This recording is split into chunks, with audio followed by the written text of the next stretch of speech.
Years ago, I had a job which required frequent trips to Washington, D.C.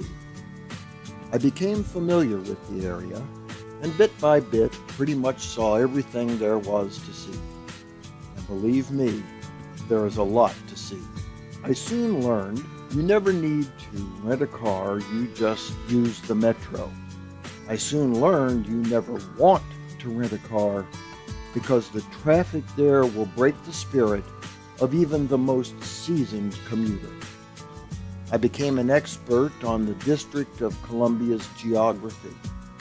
I recall once I even gave directions to someone to the Russian embassy, a building I called the Porcupine because it had so many antennas sticking out of it.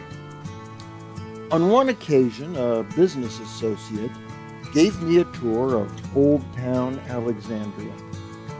As we strolled down King Street, he probably pointed out a massive 300-foot tall building to the west, and he probably told me what it was.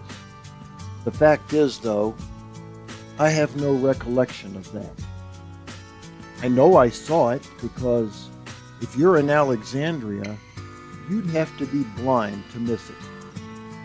That building, I'm sure you can guess, was the George Washington Masonic National Memorial. Didn't go there. Didn't care. You see, for all those places I saw in the D.C. area, I missed two of the most important. That memorial building in Alexandria and the Scottish Rite House of the Temple. The thing is, back then, I was not a member of this fraternity. Fast forward to 2017, the 300th anniversary of the founding of the United Grand Lodge of England. A group of young, dynamic, hard-working brothers decided the U.S. should celebrate the tricentennial along with the UGLE. From that idea, that started out as nothing more than a brainstorm, those brothers assembled a program that was one of the best Masonic forums I have attended. Meeting on June 23rd and 24th, the celebration, held at that venerable George Washington Masonic National Memorial, included a special tour of the Scottish Rite House of the Temple in D.C. And there I was, able to tour those two important places I neglected to see all those years ago. For me personally, that alone would have made it, in a sense, the trip of a lifetime. But wait, there's more. In addition to the presentations throughout the day, the brothers were insistent on giving every attendee a chance to speak and contribute. One of the most interesting parts of the event was a plenary forum where we discussed and debated topics important to the fraternity. Everyone had a chance to voice an opinion on proficiencies, dues, and other issues. What's more, the attendees themselves, not the moderators, chose the topics.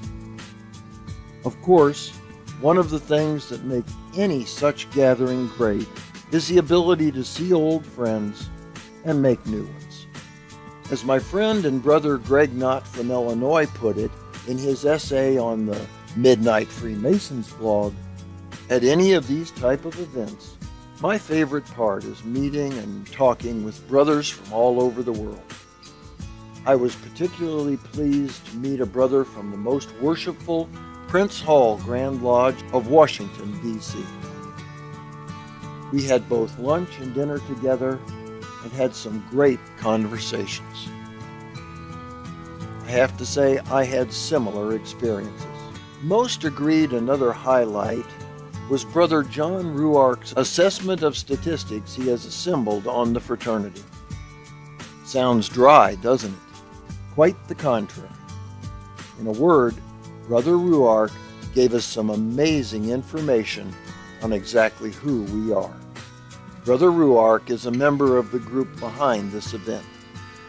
In addition to John, these brothers, known for their podcast, The Masonic Roundtable, are Jason Richards, Juan Sepulveda, the newest member, Mike the Intern Hambrecht, and the host of this podcast, Robert Johnson.